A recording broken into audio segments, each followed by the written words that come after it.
thing I want to talk about is your blog. First of all, why does blogging matter? Well, blogging has evolved into this kind of encyclopedia of the internet. It's in part due to the nature of how we use the internet. So we use the internet to discover information all the time. Everything from, information when we're going to buy a house to how to start a business to how to make homemade candles. But not all posts are impactful. So we want to write our posts in a way that addresses our buyer personas, that educates and informs, and that helps them with something, like Sophie was saying earlier. Companies that blog receive 55% more web traffic than companies that don't. People are coming to their website to read the blog. In addition to that, companies that blog receive 67% more leads than companies that don't. So you have to think about why that happens. With a blog, there's more reason to go to the website because it's getting an answer to something. And that's tying into your attract portion of your flywheel. So as I mentioned earlier, paid advertising went down the tubes during this COVID situation. And that's because of budgets, but it's also because savvy marketers understand that paid advertising is great in the short term, but for the long term, you need sustainability. The effects of an ad campaign are time sensitive, and a blog on the opposite end of that is evergreen. It never stops working for you. So when done correctly, aka thoughtful blogging that engages your buyer personas with content they care about, it continually adds value and drives engagement. It's basically like the new SEO. So I want to highlight two specific tactics around blogging like a champ. You know your buyer personas, it's time to create content for them. So first we're going to touch on generating new blog ideas because that's always a struggle, and then old blog updates. And you might be like, why should I do that? I'll explain. Also, one thing I would like to mention is let's say you don't have a blog. What if you're an army of one? Like an entrepreneur or a small startup, maybe you don't have a website, or maybe you just don't have a really active blog. You can still apply a lot of the concepts that I'm about to show you to publish your posts on someplace like LinkedIn or somewhere else where you have a community of traffic and you can build your individual brand. So just think about that as an alternate as well. Okay, so new blog ideas.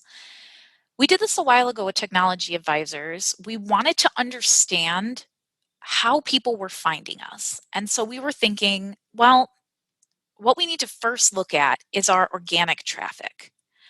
What are they already able to find us on based on what our website SEO is telling them? So if you use HubSpot, you are already blessed with a plethora of metrics that they aggregate for you, really rich and visual.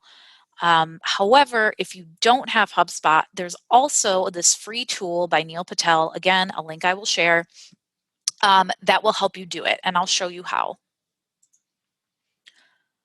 So as mentioned in HubSpot, this type of information will be in your website analytics section. But for Ubersuggest, which is what this tool is called, you first start by typing in your website URL, and it's going to kick back to you a lot of information about your traffic and your domain and all that stuff. But what we want to focus on is our organic keywords here. So when we look at our results, we want to pay attention to the position column. That column is showing us what position we're ranking for organically in Google search results. So we can see here that we're ranking a lot for industry-specific terms at Technology Advisors. CRM banking, CRM and banks, CRM for manufacturers. But we're not number one. And herein lies the opportunity. Because if we can optimize the content that we're already organically ranking for, that's an easy first step towards getting more leads to convert from our blog content. So if we click on one of these topics on the left, you can see on the right that there's an overview of other websites that are ranking for this term, and it shows how their pages are ranking. And so now we can get the wheels turning and think about, okay, let me click on these links. Let me see what their backlinks are. What are they talking about on these pages? What are they doing? The ones that are ranking well, what are they doing that I'm not doing? And so you can start to tie that in with the questions that people are asking on your buyer's journey. So a general example of that would be like, okay, let's say you want to be a leader on technology recycling.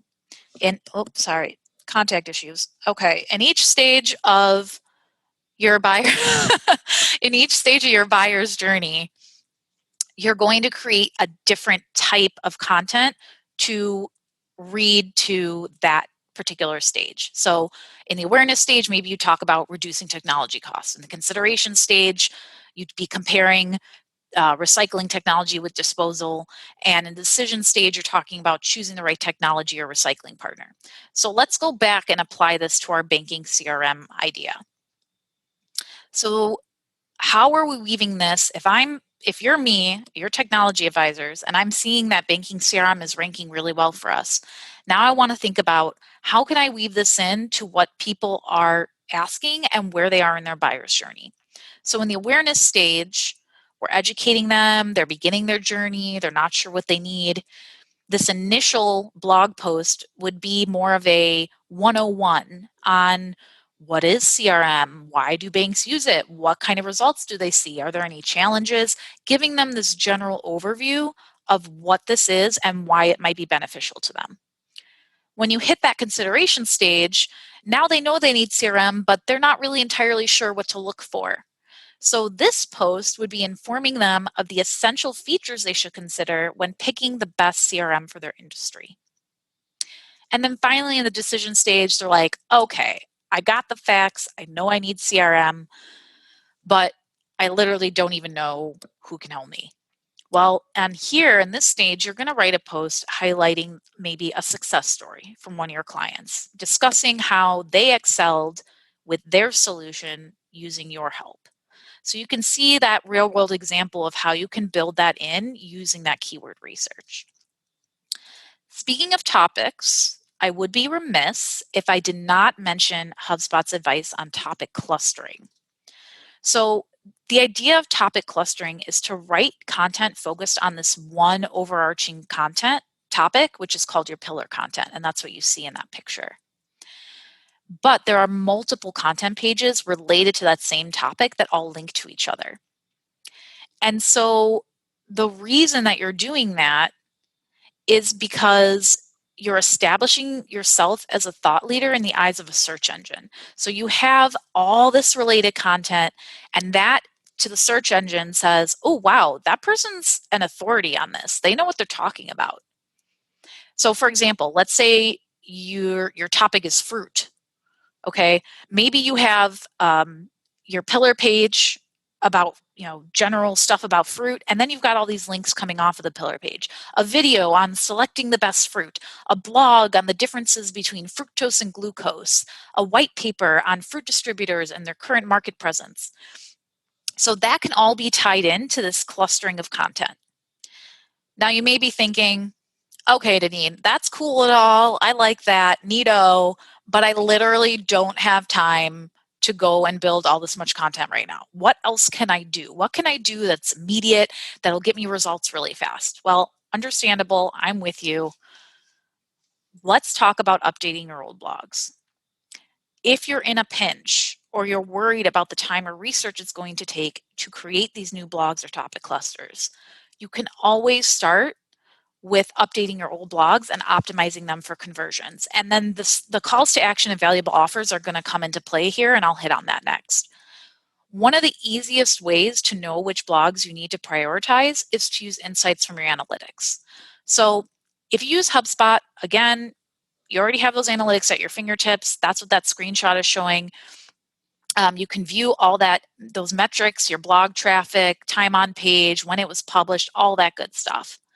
If you don't have HubSpot, you can do the same thing through Google Analytics by following these steps that I'm laying out here.